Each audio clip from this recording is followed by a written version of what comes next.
देखा चाल सुधार लो सुना ये देवर तनी रहना नेवर हमारा पाया तना देखावा ना देवर डाला जनी रंग बरिया रे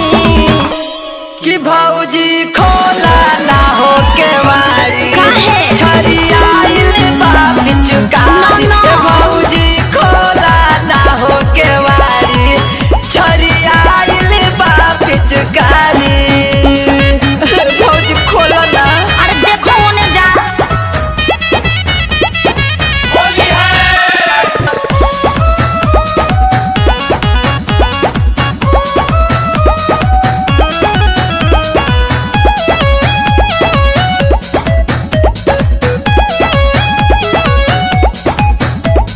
फागुन महीना में जागल उमंग हो राय से आजा न करब हम तंग हो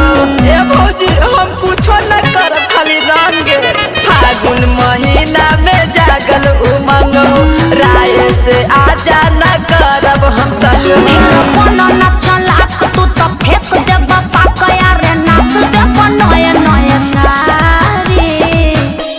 कि भौजी खोला ना हो के वारी छरिया आइल बा पिचकारी ए भौजी खोला ना हो के वारी छरिया आइल बा पिचकारी ए भौजी खोला ना हो छरिया आइल बा पिचकारी। होली है